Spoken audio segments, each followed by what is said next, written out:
And we are live. All right. So as you can see, I'm not Tyler Hoover. I'm Jimmy, and I have waged my coup, and I have now taken over the anti-hero broadcast, and I now control everything. Actually, Tyler's in the middle of like fucking three business meetings. It's been balls to the wall since we got off the show this morning. So we got some Nick's got some things to talk about, and we'll start with I know nothing about this guy, so let's start talking with this. Do you see this fucking cheese dick? All right. Do you have his picture up? Are you able to put his picture so people can Yeah, see yeah, I what we're have it talking up. about? Yeah, I have it up. Can you not see Is it? it up? No, I can't see it. Yeah. So, Oh, anyway, okay. it's Yeah. Michael Fanone, the glorified security guard from the January 6th insurrection on Capitol Hill. He's a Capitol police officer.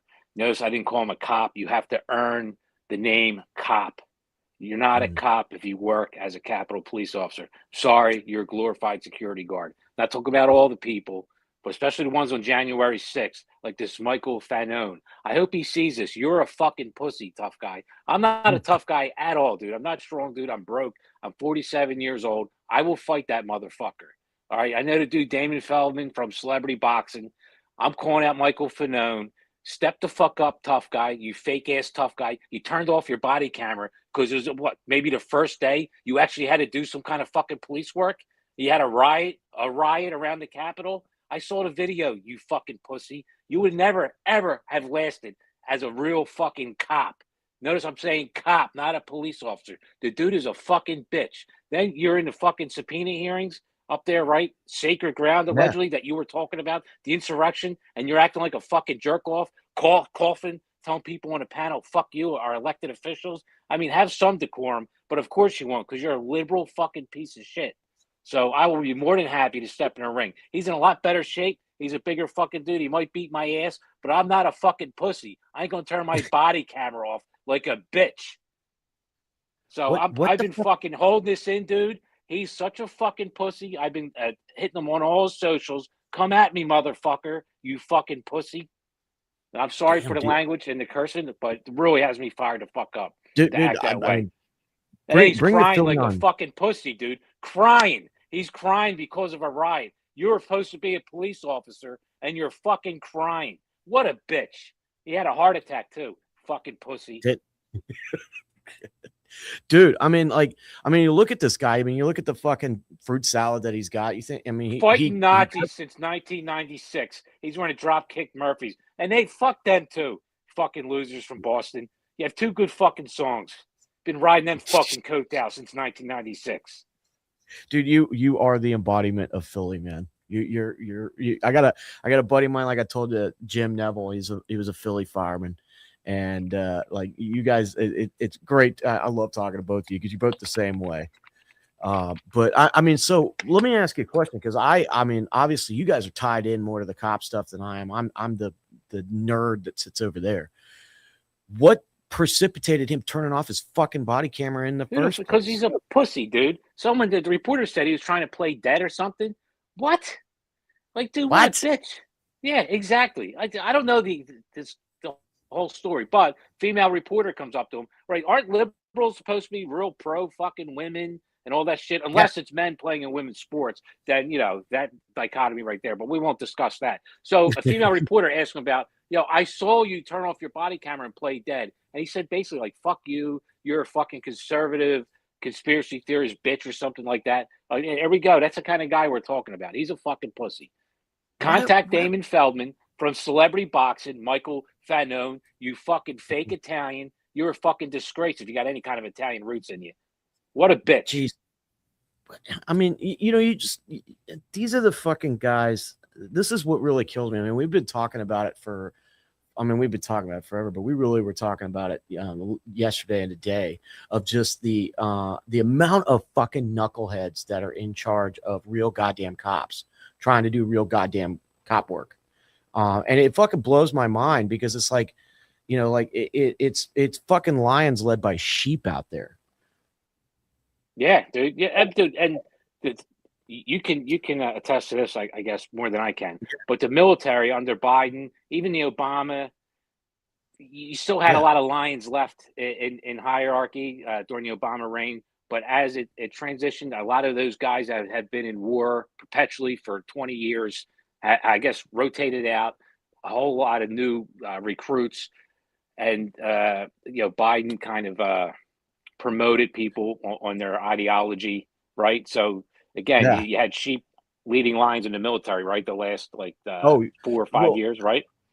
Even well, under Trump, for that they had them in place. dude, it was so bad. I mean, and so for a lot of us, and I think I think it might be a lot the same for a lot of us that were, in the beginning of the GY. We were there from '01 on. By 10 years in, we've been to the war a lot.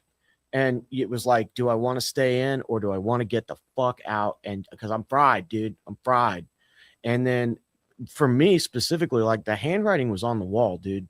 Like I knew that being a hard charging, I want to be on the line. I want to go out there and do this job.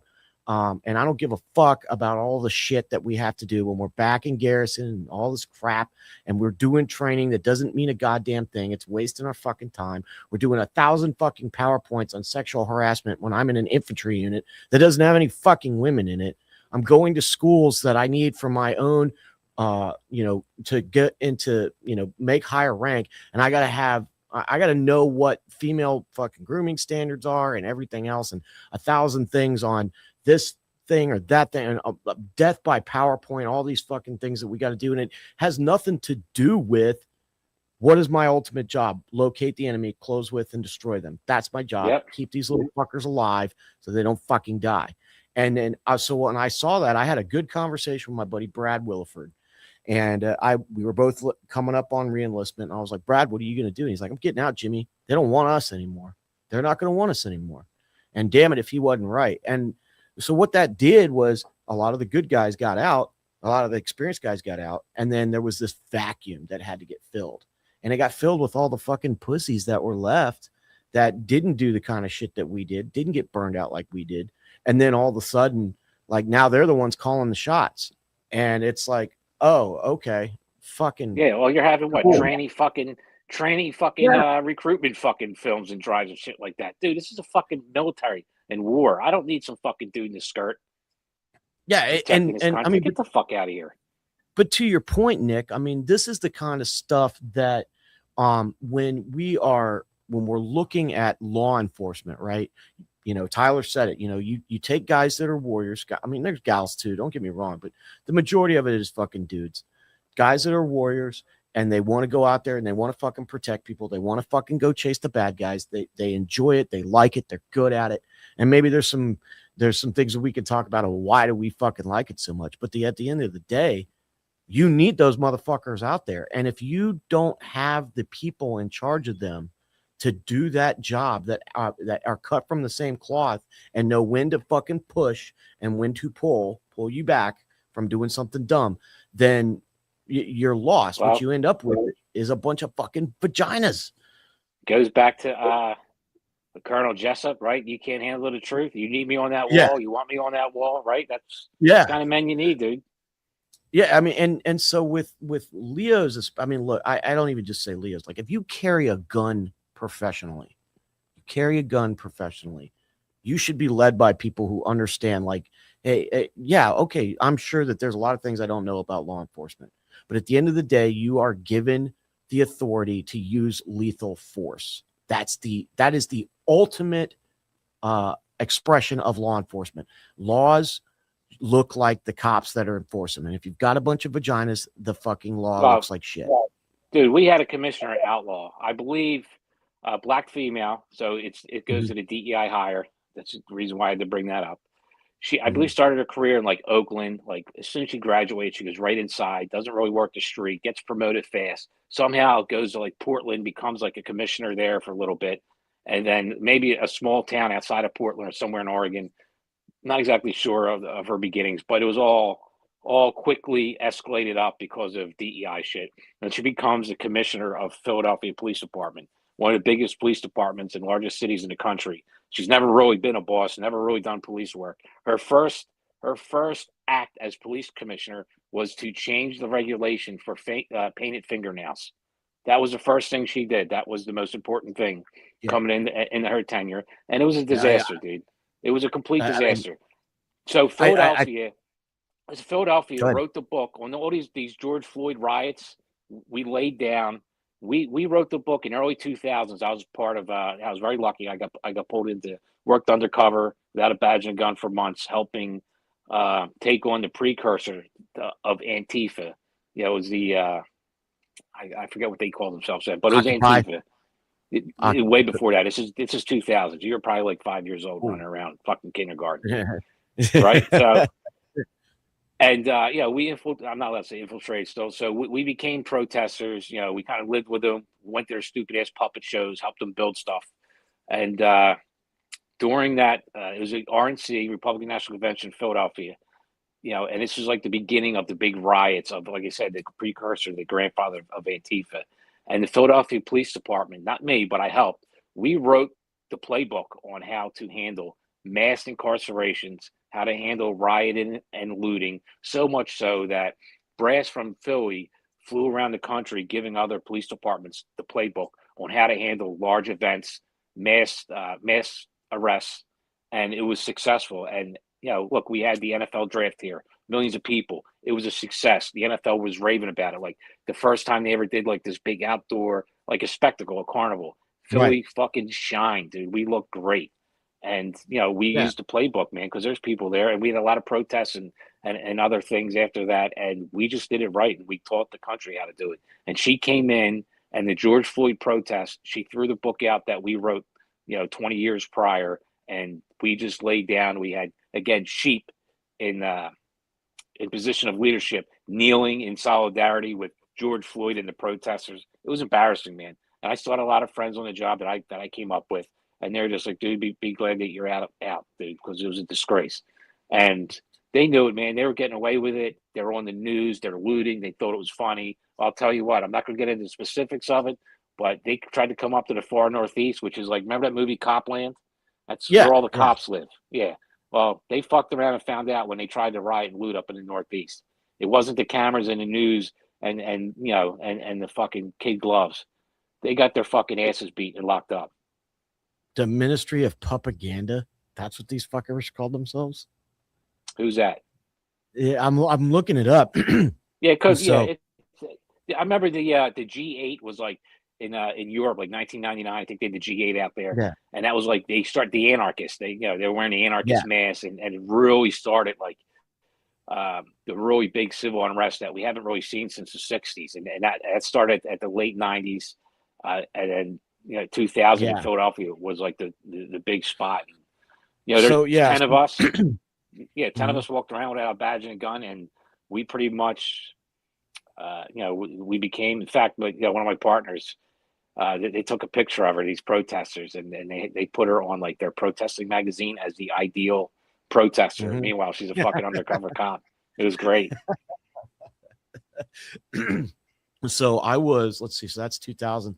So I was 16. Yeah, I was 16. Okay. I mean, I remember that election. I remember how contentious it was. Of course, Florida, you know, we were with Al Gore and Bush hanging chads and fucking all that shit. And I'm getting up there, man. I turned 42 the other day. So I just turned 47 the other day. Happy birthday, my friend. Happy birthday, bro. I mean, like, I can't fucking believe it, dude.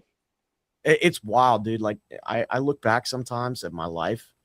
And it's like I remember the things that I did, but it's like you kind of almost have a hard time believing, like, did I really do that shit? Like, does that make sense? Dude, so I've had so many concussions, man. I have a bad memory, and I'll talk to people, and they'll tell me a story, and it's fucking wild. I'm like, dude, that's crazy. What do you mean that's crazy? You were there. I'm like, was I? Dude, that was you doing everything I was telling you about. I'm like, oh, don't remember it, man. Sounds like a lot of fun. Sounds like something I would do. Yeah, I mean, I should have been dead. I should have been dead 12 times over. Maybe arrested a few times too. We won't get into that. Yeah. Don't do that. We don't need these fuckers coming after you. Statute of limitations is up, dude. Statute of limitations up. A lot of after hours, man. A lot of drinking and after hours. And when you find yourself at 7 a.m. going to the after hours, you know you got a fucking problem and you're in trouble. Yeah, When well, I when mean, you're sitting in a Venango club, not good. yeah, I was there. I was the guy in the army that like I would get done drinking at 4 o'clock in the morning and be fucking at PT at 5:45. You know, hadn't slept the night Oh, before. Just dude, fucking. I was young and I I've was left the I yeah, left the after hours at 6:30 in the morning, dude. Got changed and I was standing roll call by 7:30. yeah, yeah. I mean, Not and good. but I'm maybe I didn't not good. drive. I let my partner drive.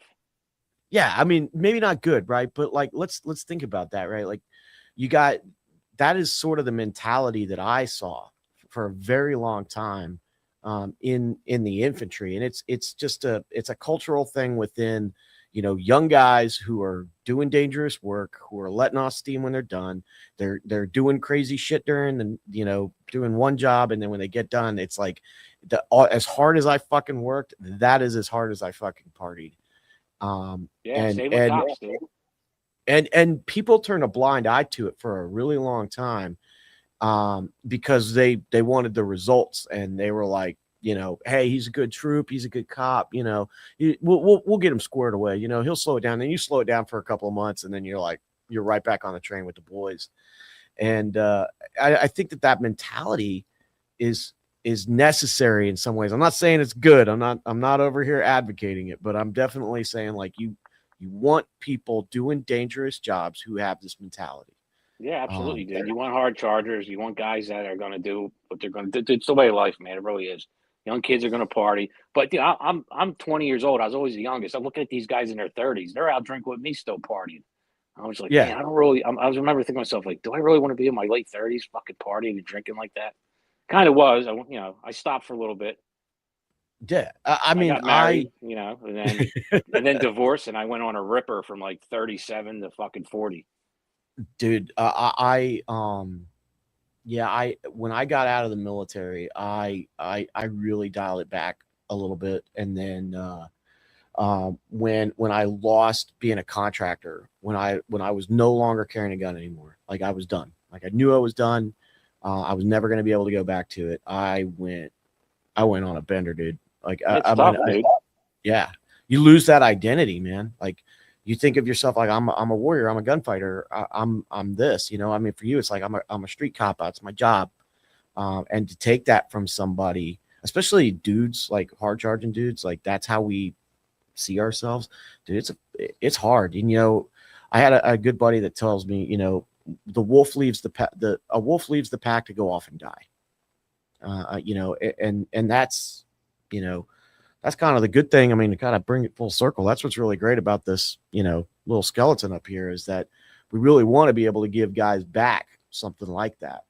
And be able to come on here and talk about this fucking faggot. I mean, dude, like if you are carrying a gun for a living, I'm over here processing it. You're carrying a fucking gun for a living.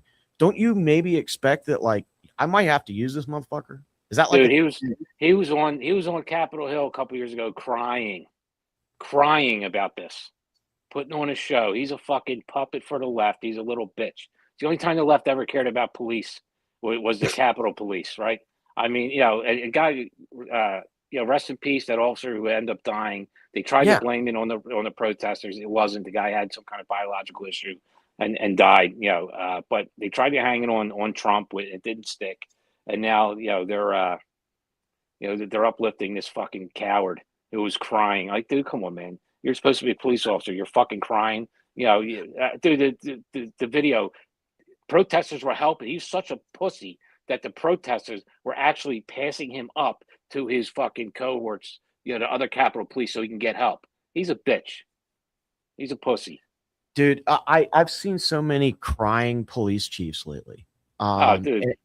And here's the thing, man. Like, this is what bothers me. Like, if you're like as a fucking street cop, and I mean, I know a lot of you motherfuckers. Some of you ain't on the job, and some of them are on the job. And like, I do not want a fucking cop showing up to a bad situation and breaking down into tears. Like, you're here to fucking deal with this problem. You signed up to do this. Deal with the problem. I mean, I'm not saying like, hey, I know you guys see some tough shit. You got to fucking drink that off right out. but not in the Listen, middle of that. one thing you got to do, and I would guess it's the same in the military when you get into some shit. Somebody needs to stand up and exude confidence and make a decision. And most of the times when shit is just going fucking left, someone needs to have the balls to make a decision. Even if it's the wrong decision, it's the right Mhm. decision at that moment because shit needs to get done. Or fucking people will fall apart. And and it picks up the other cops or the other soldiers you're with when they see somebody standing up with balls and is not fucking flustered and is not falling apart, who can take charge and start barking orders and get the situation under control. And these people, they don't have the fucking ball. This guy, I wouldn't trust this fucking dude, you know, ordering my fucking food at McDonald's. He's such a bitch. Seriously. Di- Like if he shows up, I need help. I want to have confidence in this guy helping me. You're a fucking pussy, dude. You couldn't even hand a fucking ride. That's just it. You're meeting people at their worst every day, and they're looking at you as their fucking savior. You can't show up and crying. Now I worked with cops, and I'm not going to say what sex they were. You'll probably figure it the fuck out. But I got guys I know, big fucking guys that are fighting for their fucking lives with someone in the house, fighting for their life, and the partner's crying, sitting in the corner, not being able to do anything. It's happened more than once. It happens a lot across the country. It's I- fucking bullshit. You need to have, like you said, lions and warriors as cops and as the military. It should yeah, be their way to fucking weed them out. well, there is a way to weed them out. There Yeah, is. but The that's problem is that's not correct anymore. They used to have that's it the problem. like fucking state troopers. You had to be 6 foot. I'm fucking 5'8". I could be a state trooper, but you know what? I'm glad they're all 6 fucking foot. Our highway patrol at one point had to be fucking tall and in shape. We have fat fuck highway patrol guys rolling around. They're 500 fucking pounds. It's a Yeah, disgrace. dude. I mean, like, we had Jerry on earlier today, right? So Jerry Worms, and Yeah. and like you think about those old school cops, right? That's 80s, not early 90s cops. Well, Like listen, I that, caught that went up to 2006. I yeah, caught the very tail end of being a real cop and being able to do real police work. yeah, That's the and truth, and I knew it. I had the wherewithal to understand where I was in the history of policing and the change and what was going on. I saw it, and you would always have cops from the '70s telling guys from the '80s not the same, '80s from the '90s not the same, '90s from the 2000s. It's micro differences at that point. Yes, it's not right, the same. Like in the '60s, my dad was a cop, and a guy broke free up at 55th and Pine, 18th District. Detectives are upstairs. Runs down this, he hit a cop or hit a detective, got loose, runs downstairs. He happened to run through the roll call room, but at that time, there's 30 cops in the roll call room. It isn't like today where there's 5. He runs outside. It's like the Keystone Cops. My dad said 30 cops are running after him, and the dog catcher. At that time, it was like 1961. This happened. Dog catcher had a cop assigned to it, so a cop was riding behind, holding on to the dog catcher like a fucking yeah, garbage guy, and he told the fucking driver pull up to that guy, pulled up next to him and fucking shot him in the head, shot him dead. And you know what he got? A fucking pat on the back. Good fucking job. He was a rookie cop. Good fucking job. And he was back to work the next day, fucking with his gun, going to go do yeah. police shit. You know what I mean? So yes, it has changed in that sense. But policing really didn't change all that much. But I saw it change from when I got on in '99 and 2006, 2007, when the cell phone cameras started coming along and Mm. everyone was a videographer. And I'm not saying cops are doing dirty shit, but you got to understand when you're in the fucking hood, there's different rules and laws. We would have to get out sometimes and square up and fucking fight people because I need that fucking respect from when I show up. Because if not, other cops, I can get fucking hurt. People don't want to hear it. They don't want to understand it. Again, the Colonel Jessup, you need me on that wall. People don't fucking understand that. And that's the way it was, dude. You had to get it. Well, here's the thing. I mean, there's that great quote that says, strong men create good times. 100%. Good times create weak men, and weak men create hard times. Hard times make strong men, Yep. right? And what we're going to see here is there's going to come a point, and I said this before, and I made it a joke, and they're like, at what point, what do we do with this fucking epidemic of fucking crime, and how do we? Is it gone? Is it too far? Is there any way we can stop it? I'm like, yeah, street judges. We'll just have fucking Judge Dredd out there. There's no Well, fucking due process is that guy, that one guy. couple weeks Um, ago, I was in a cafe and there's a violent guy in there that I knew I was gonna have an issue getting fucking removed. I called 911, waiting for him to show up. Nothing mhm. happens yet. The guy's sitting there. So I see a cop out front. I go up and talk to him. Older dude. I said, okay, man, this guy's gonna help. He told me to go fuck off. Basically, we don't do that no more. You got to do this and that, right? So then he goes, you don't know how this works. I said, dude, I know how it works. I've been a cop, bro. Oh, so we start drawing a little bit. I said, it's all right. I'll wait for the sector guy to show up. Sector guy shows up. I worked with his dad. Now I feel old. Like me and his dad were friends. So we embrace, you know what I mean? Like we go in, guy's violent. We handle our business. And again, I'm letting this young kid handle his business. I would have put this dude's fucking head through the glass wall, probably 30 seconds into it if I was the cop. Right. We handled it. We got him removed. Nothing happened. We didn't make the news. Good. Now I go outside. That cop I talked to told me to go fuck off. He's jawing at me.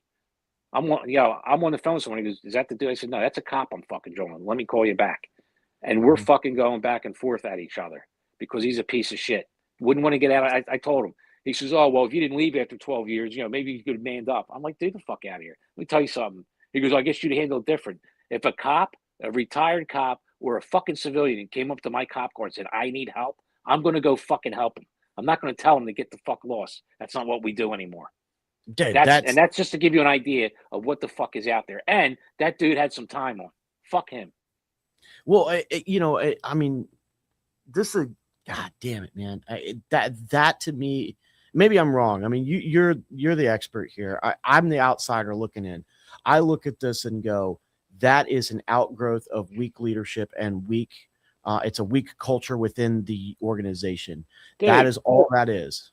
Relaxed standards. Our uniforms look like fucking shit. Guys are allowed to have beards now. There's no, like, the paramilitary's kind of fucking going out of it. And again, we don't have enough cops on the street. And again, weak leadership. They're promoting people off of DEI.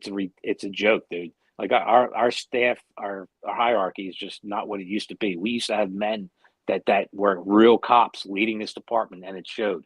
And now it's not, man.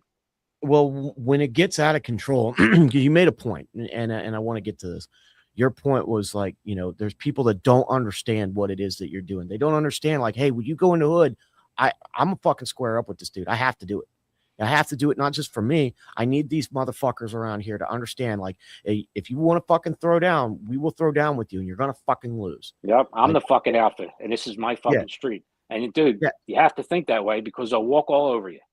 But and here's the thing, right? Like, so you go back to like the early days of law enforcement, right? In the United States, early days of law enforcement, you got guys out there in fucking Dodge City, right? You know why most people don't know this. Wyatt Earp only fired his gun one fucking time. You know what he did most of the time? He fucking beat people up. He was punching them in the face or cracking them over their head with the fucking barrel of his rifle, or not rifle, his pistol. He was dealing with these fucking tough ass outlaw types. And they got drunk, they got rowdy, he beat them up, he put them into jail. All right, they're out, they go back, they spend their money. All right, maybe they'll learn. Don't fuck around, right? You got a line, you can't cross it. That was how law enforcement worked back in the old West. And it still happened that way until up until 2007, 8, 9, 10. It started to fucking change. Dude, I mean, like, when I'm gonna tell you a funny story. Like, I fucking ran away from home one time when I was like fucking 12, right? I got on my bicycle. I'm not coming back. I was throwing a little temper tantrum, right? Fucking right away from my house, right? Chesapeake Police Department fucking pulled me up.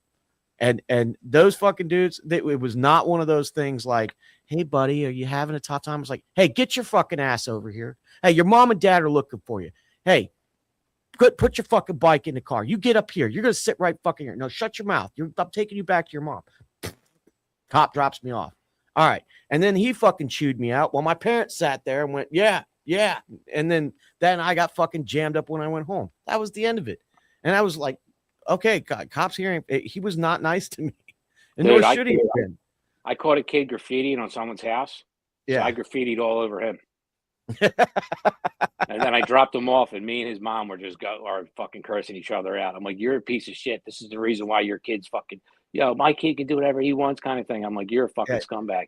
No wonder why your little shit kid's like the way he is. But we're going to get to a point here in the United States when the people that don't understand why you were doing things the way you were doing them. What do you mean we're going to get to a point? We're already there, bro. Yeah, but we're already there.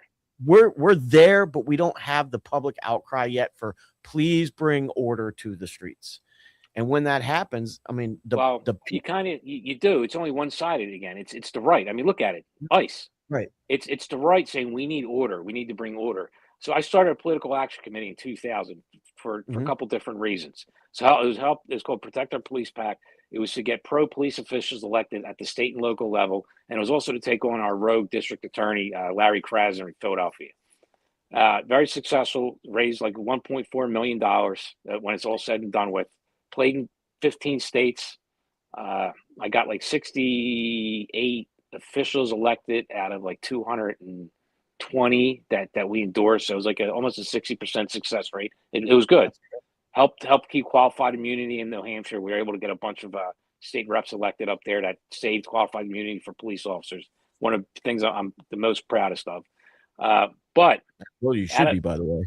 out of the 268 people that came to us, some governors included, how many do you think were Democrat to get a pro police officials endorsement for their races? Because Fucking zero.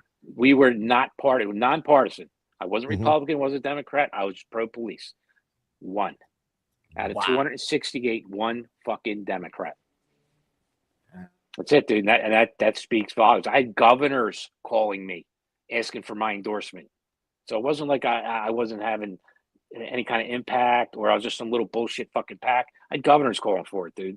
You know what I Yeah. mean? So it's something you want. They want nothing to do with, especially with it was 2020. The George Floyd, anything police was toxic, but the Yeah. Republicans stuck with us, most of them anyway. So Yeah. Well, with one thing, I don't mean no, 100% go of our go. problems, 100% of your problems are from fucking Democrats. About 70% of your problems are fucking Republicans. You have 30% conservatives and half the independents have a fucking mind and a brain that can think for themselves. And that's what's saving this country right now.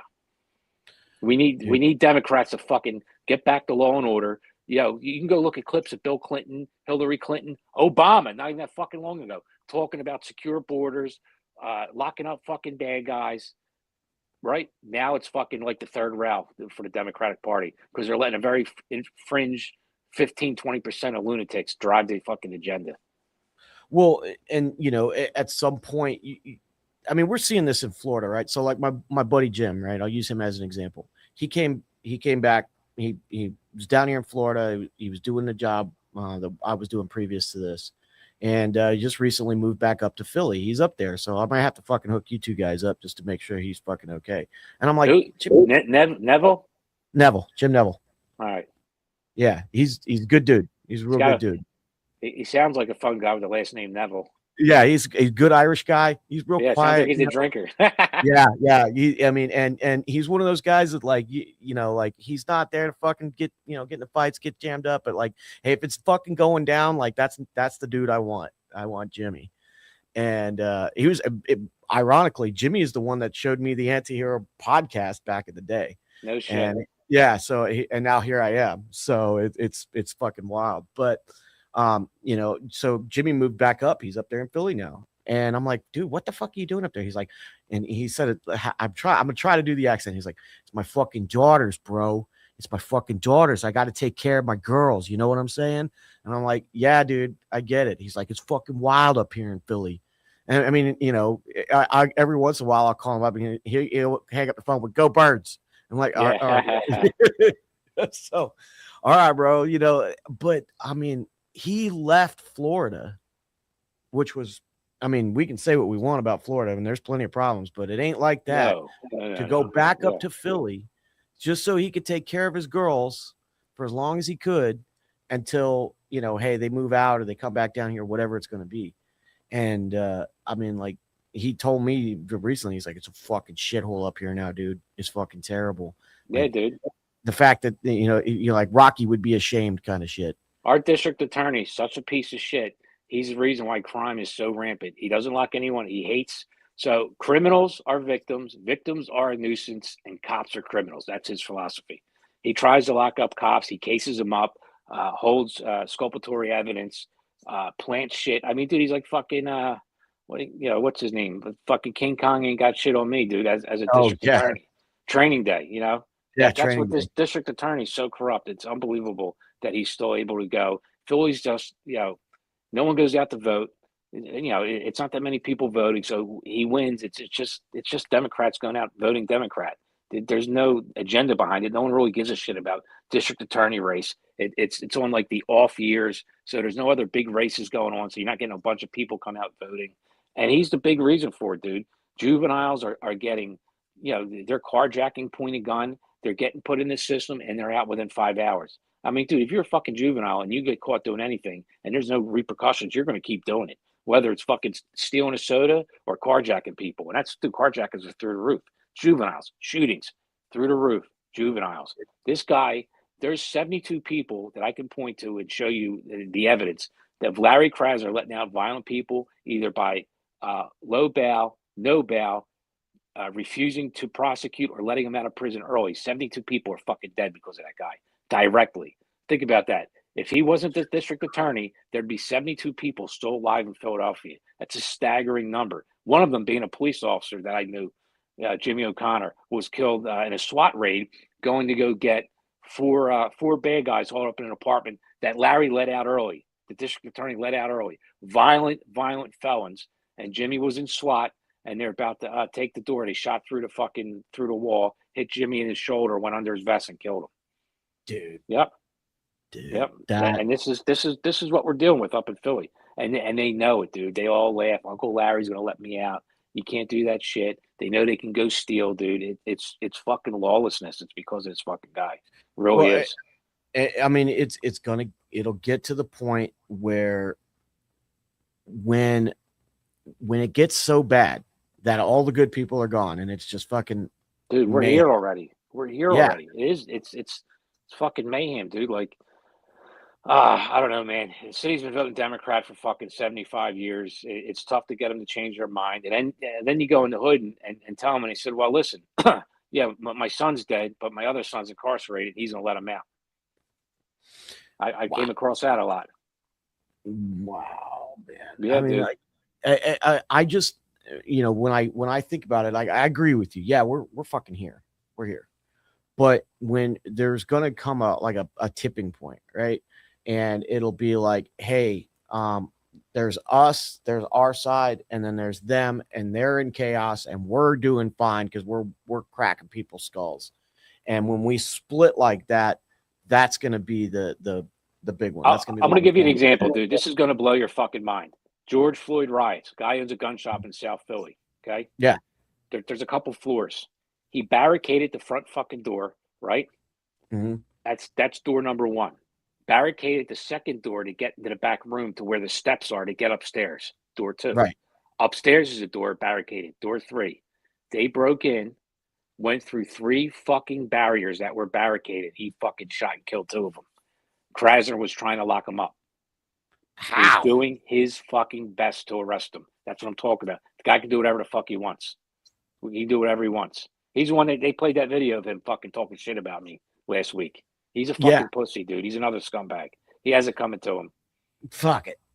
I mean, we're getting to.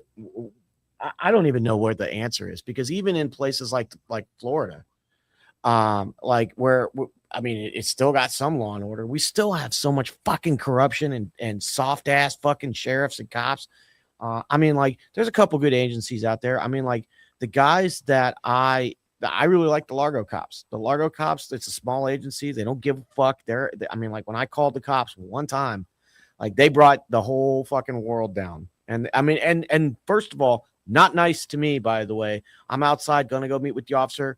The guy, K9 comes up. He's like, get your ass back in the house. I'm about to let this fucking dog out. I'm like, okay, cool. That's what I want you to do. Go do your job. Yeah. Dude, and I was a new cop, and we did this program. It was very stupid. Towards the end of the academy, like there's 2 months left.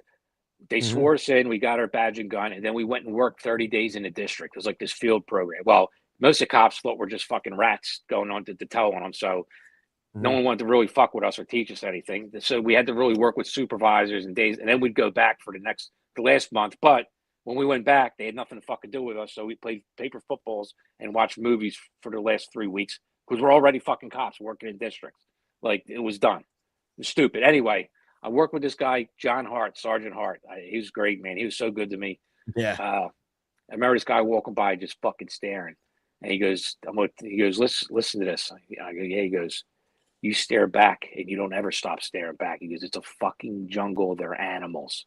And you got to let them know who the fuck you are. And I'm not talking about race, so no one get their fucking panties in a bunch. He's just talking about men. Yeah. Period. Anyone looking at you, the fucking criminals, white, black, Hispanic, Asian, whatever. If they're going to fucking stare at you hard, you don't fucking back down. You stare at them back. It's the law of the fucking jungle. And he was right, dude. That's the way it is. And you're not teaching these cops this. Dude, my little brother's about to be a cop.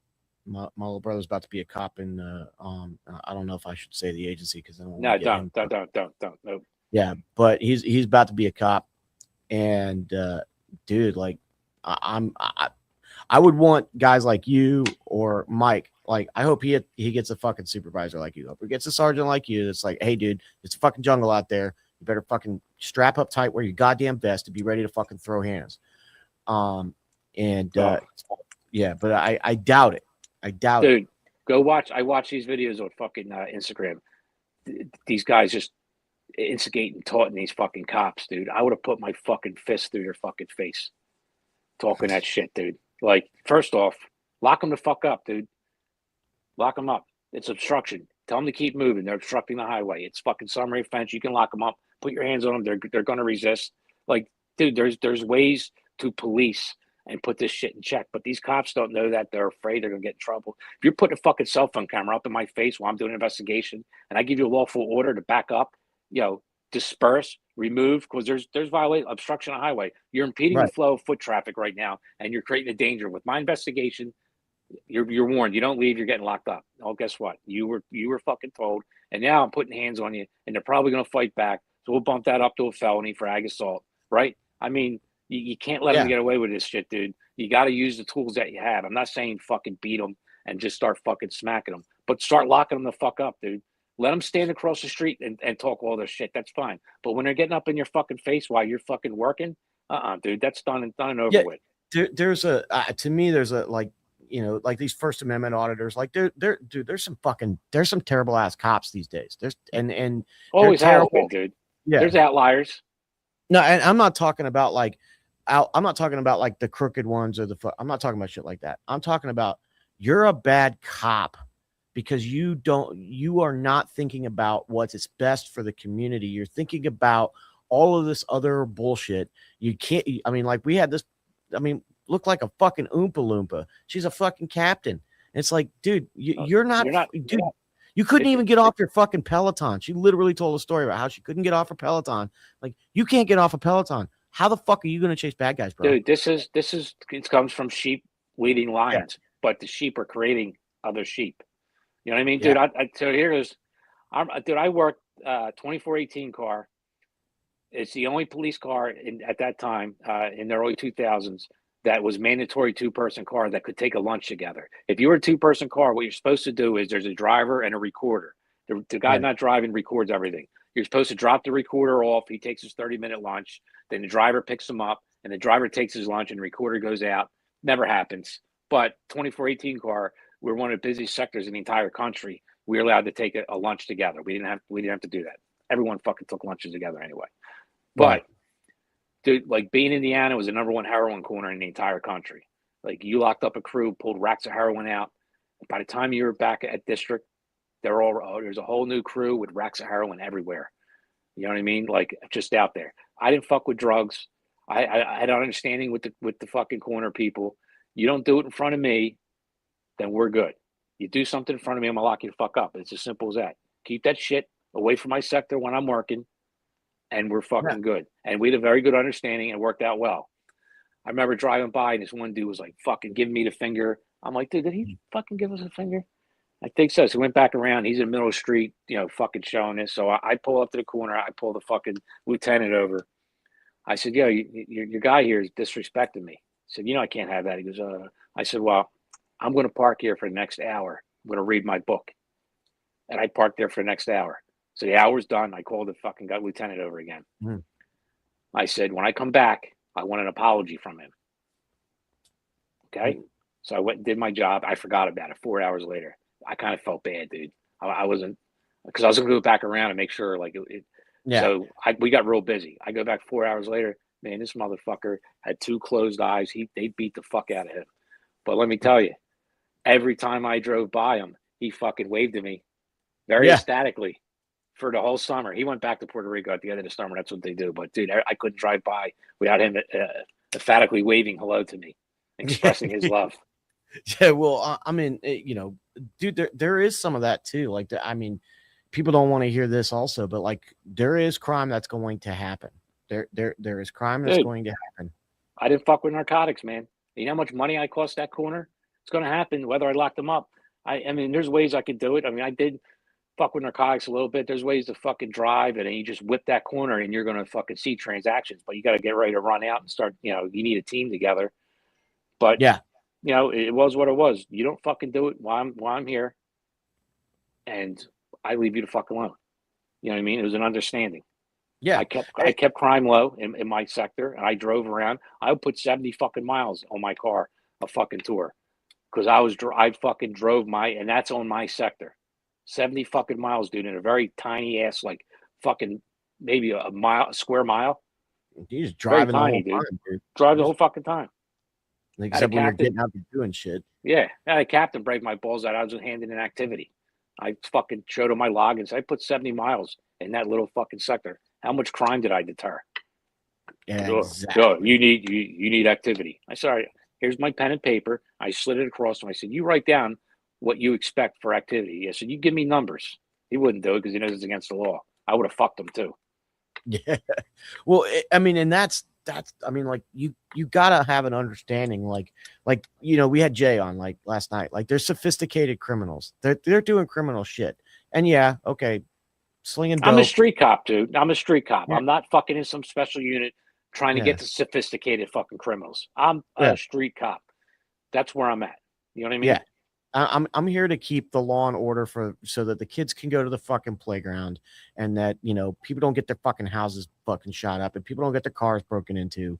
That's what I'm here to do. And that's what I explain to new cops all the time. I said, listen, it's not an us versus them mentality. I promise you that.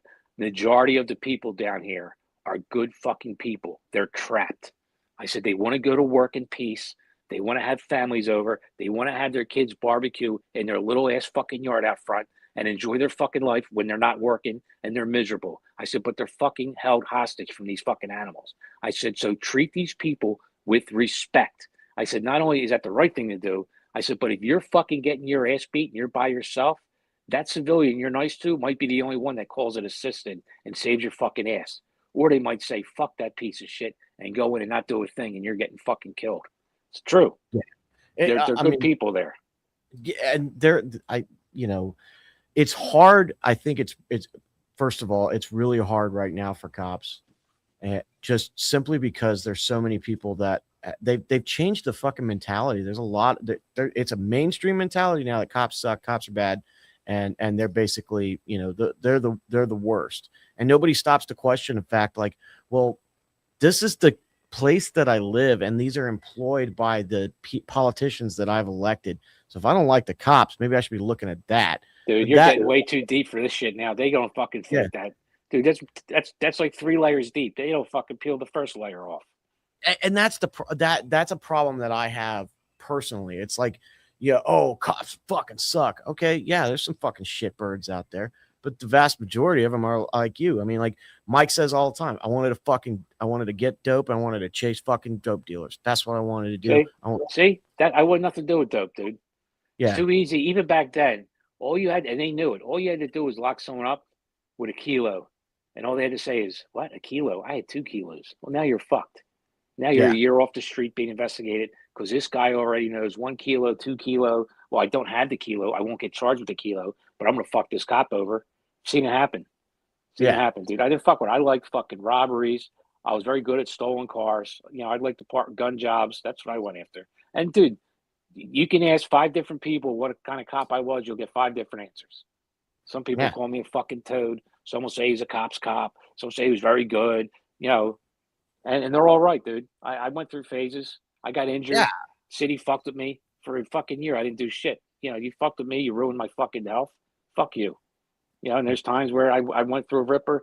Officer of the Year 2006 for my district, which my captain hated me and wouldn't put my picture up for the year. So the Officer of the Year for 2005 was hanging up, and then when the Officer of the Year 2007 came, they put his picture up. They wouldn't put my picture up. Damn, dude. Yeah, we didn't That's like each fucking other. gay. That's fucking gay. He God, hated what me, a- dude. Hated me. I mean, He and this made is me, when it was dude. good. This was Yeah, when being a cop was good. God, well, not for him, dude. He was again. He came in. He promoted these two guys to 5 squad, which is like a special squad, because they were running around with their dicks out, locking up every fucking Tom and hooker that they could find. That's all he wanted was quality of life arrest. Didn't care about part ones. Like part ones is like the felony, like violent crime, robberies, burglaries. That's what you wanted as a cop. You wanted to get those real good jobs. This captain came in was like, nah, I want drinking on the highway, obstruction of highway, abandoned houses. That was it. I mean, it got to the point to where I would fill out a fucking stack of that pre-filled out for abandoned houses, right? I put the court date on there. I'd pull up to an abandoned house, spray some mace in there. They'd all come out, and I have them sign their fucking form, give it to them. All 6 of them left with their new fucking court dates, and that's 6 arrests for me and 6 arrests for the fucking captain for quality of life. So he can go to the community meetings and the ComStat and say, well, look at all these quality of life crimes I'm doing. Broken windows theory. It's all bullshit, dude, to make them look better. He would get federal money for overtime. He was told to fucking spend it. Spend it or we lose it. And he would go back and say, well, I saved 30,000 of that. And he'd be like, well, we just lost it. Like, why did you save 30,000? It was to give it out to the cops. So it's his mentality. I had an off-duty arrest once, burglary. Right, I went to a junkyard to help my buddy out. I was getting some parts for him. He says, "All right, man, do me a favor. I've been getting broken into. Can you just show up at 7?" He goes, "The parts on the table." So I pull up at 7. I go in there, and sure enough, there's 2 dudes in there when I was in there. Caught him, locked him up, and he wanted to. Most captains would have fucking gave me an award, made a big deal about it. He fucking had me investigated, trying to say I was working security off duty, trying to get me fired. Yep. Jesus Christ! I mean, and so it was going on back then. It started with these guys like this. I can mention his names. I'm friend with him on Facebook. Yeah, dude. I it's at the point now where it's like, who would want to be a fucking cop, dude? Like anybody that be. Yeah, Dad, look at this fucking pussy, Michael Fanone, fucking fake ass Italian wannabe motherfucker, acting like a tough guy, crying like a bitch. You're a fucking security guard for the Capitol Police. You had one fucking tough day in your entire fucking career, and you're up there crying like a fucking pussy. Then you're going into the fucking Capitol and acting like a jerk off, disrespecting everyone. Dude, you're a fucking pussy. Hit up fucking celebrity boxing. Check up fucking Damon Feldman. I will fight that fucking dude anytime, any place, and he'll probably whoop my ass. But you know what? I'm not a fucking pussy. I won't cry and be scared about it. I don't know, dude. I mean, give yourself some time, get back into shape, man. I'm sure you'll fucking knuckle up and be just fine. There's so much shit going on. I mean, and we didn't even get to talk about the stuff that we're supposed to talk about, which is like what happened on the show. This became the fucking Nick podcast. My bad. No, it's fine. No, don't. It's fine. I was fired up, dude. I know I was over talking to Jimmy. I'm sorry. It's tough to so people don't understand when you're doing like the Zoom thing. It's tough to get in the rhythm of when to talk and when not to talk when you're not in the same room with each other. 100%. You know what I mean? So there's times times look like you're going to stop making your point. Then I start to interject, but you didn't. So now we're talking over each other. Dude, I mean, Tyler literally told me, he's like, look, I need you to do this. Just do it like, so the first time I was on for Billy Queen. And he's like, just do it like that. I know you're not going to know what to do. Just fucking sit down, fucking be 2 guys on the show. I'm like, fucking cool. All right, let's do it. And I mean, personally, I love this shit. I mean, it's been a fucking wild ass week, man. It's been a wild week. Just between, the Russian spy that we had. You had a Russian spy on? You didn't see her? Fucking Elizabeth Lane? No, I didn't watch it yet, dude. I gotta get caught up. I missed this entire week. Dude, so we had Elizabeth Lane on. She's from the country of Georgia, right? Which is part of the former Soviet Union, right? Or was in that sphere. And she said some wild shit. And I mean, she was I don't understand why you guys, you're basically, I mean, Tyler just kind of real about it. It was like, why don't you just stop, you're being exploited. Just stop being soldiers. Just stop going. Like, no, first of all, that it doesn't work that way. Second of all, Oh, like they do that in Russia. Get the fuck out of here. Yeah, I mean, well, and here's the other thing. Like, it's like, well, you should have been more educated before you became a soldier to understand that you were fighting for, the military industrial complex and all the things we do agree on, right? That, like, some of the ways that the military gets used. And it's like, yeah, okay, what fucking 18-year-old or 17-year-old kid, thinks about joining the military that way? The same guys that want to be cops. I want to fucking chase bad guys and fucking, that's what I want to do. I want to shoot guns and blow things up. You remember that movie? Was it Enemy at the Gate? Yeah. Alexei, what was that guy? The sniper from Vasily World War? Zaitsev. Yeah, okay. So you remember watching in the beginning? He didn't have a fucking gun. It was cannon fodder. Just pick up one when someone dies, right? Yeah. And you're like, man, fucking crazy. World War II. They're fucking doing that again. You never thought that would happen again in a fucking civilized world, right? And we're watching. They're sending fucking troops to Ukraine without fucking weapons. Just pick up the fucking next guys. So it's actually worse than that. I haven't got the chance to show the video, but they've got African, black I saw him. Yeah. Yet the mine strapped to his chest, sending them out there as fucking suicide bombers, dude. Like, yeah, I saw the video of them all sitting around fucking singing, getting themselves all fucking pumped up, and two Russians are like, these fucking poor saps don't know they're just fucking cannon fodder. Yeah, they're going to die. They're all dead here in a little bit. Like, those guys are all going to die right now. Yeah. And it, I mean, like, it is, man. It's fucking terrible. It's terrible, right? So we can agree, so this lady Elizabeth Lane, we can agree. Hey, we don't like the way the military gets used, but you're not going to be able to convince me that the fucking average 17-year-old should figure that the fuck out. No. So why is she fucking doing it then? Why isn't Russia doing it? Why are they going? It's even at least we have fucking weapons and we got a chance. Oh, she's in the United States. She lives here. She's, she was married to a Navy SEAL and like. Oh yeah.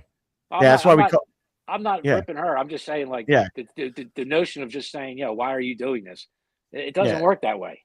Yeah, it doesn't, obviously, No, and especially not 18-year-olds. Fuck no. Are you kidding me? So she was on. I mean, like, she said some shit, like, and I pushed back. I was like, look, I didn't fucking. When I first went in, I was absolutely duped, just like everybody else. I thought it was about mom, dad, apple pie, the American flag, patriotism, all that shit. After my second deployment, I was like, I'm going because my buddies are going, and we'll all die together. Like that. That's just how this is going to work. But if my buddies are going to go, I'm going to go. Period. Dude, I hate to do this. You want to hear my I almost joined the Army story? Oh, sure, send it. Everyone has one. Oh, I have almost joined the Marine story too, but I won't go with that one.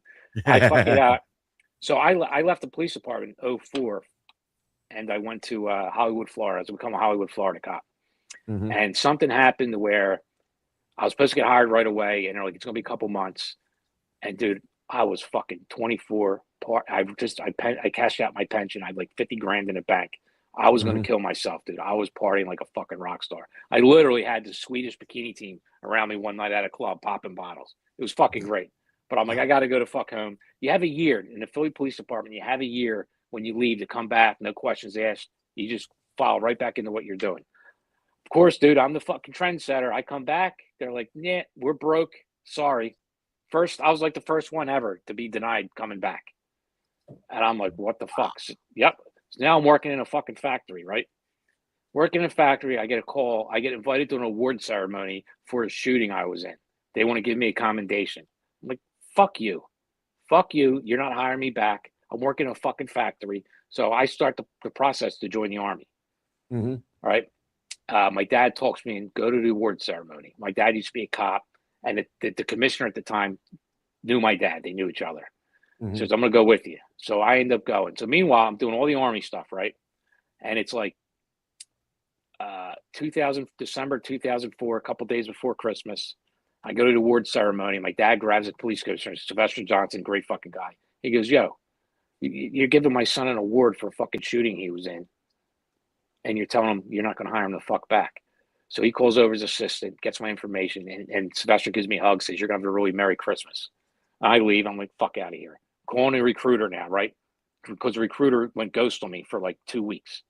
Yeah. Calling him. Oh, he went on vacation. that month I went home. That was a Friday. I went home, took a nap because I was out of the factory that day. Didn't have to work in the factory. Yeah.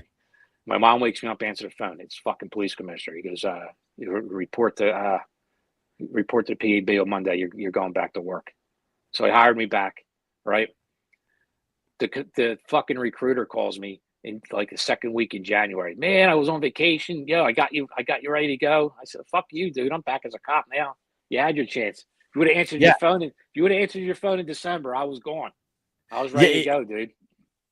Dude, I mean, like, crazy how life works, ain't it? Well, I think it works out the way it's supposed to. Although, I mean, like, let me just tell you, bro, like, you may have fucking dodged a bullet.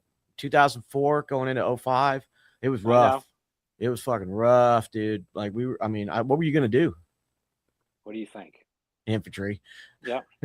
dude, we could have chewed the same dirt, bro. Yeah. Me and Tyler over there somehow. Mike was still a cop, but like the rest of us, we could have, it was a bad time. It was a bad time. Go 04. It was Fallujah. Was right around there? Fallujah, Ramadi. We had Najaf. We had and then 05, 06, shit started popping off in Afghanistan too. And we were having gunfights all over the place. I mean, we were losing like 22 people a day for all of 2007 between Iraq. That's something I always have. I've had a hard time dealing with that. By me not joining the service, it's something that's really bothered me for a long time. It's a regret that I have, and I always feel terrible about it, especially like listening to you guys. It's like, fucking, you know what, man? I should have joined. I don't look. Life happened. Okay, nobody. First of all, it wasn't like you weren't fucking doing something dangerous. It wasn't like, hey, I could go be a fucking, synchronized swimmer over here, or I could go join the army. That didn't happen. All right, so fucking put that one out of your mind. Second all, I did. You know what I did? I came to terms with it, but for a long time, dude, it fucking bothered me, dude. I can understand it. I can understand it. So I mean, but like I told people, like, I was talking to this kid. He just joined the army, and he was like, yeah, I was going to go be in the infantry, but my recruiter, he basically talked me out of it. Now I'm a helicopter mechanic. And I looked at him, I was like, dude, if somebody could talk you out of fucking being in the infantry, you didn't fucking belong in the infantry. You got a fucking job out of fucking the military. You're a helicopter pilot. You're going to get a job making $100,000 a year at a fucking, an airport. Like, dude, you're set to fuck up and you're serving your country. Good for you. Not everyone has to be a fucking infantry. My stepson is in the reserves and he's a mechanic. Yeah. I'm trying to talk him into going active. He's got nothing going on right now. I'm like, dude, what the fuck, man? Go live your life. Have some fun. See the world. Have some fun. Dude, we're gonna be getting after it here pretty soon, but we do got to fucking wrap it up, man.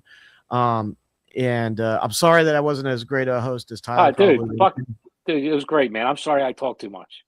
No, man, I talk too much too. It's what happens when you put fucking Irish guy and a fucking Italian guy in the same room. We're just gonna fucking fucking suck. There wasn't some liquor involved. Hey, we'll get there. Yeah. All right, bro. All right. You take it easy, man. See you, brother. Later. Later.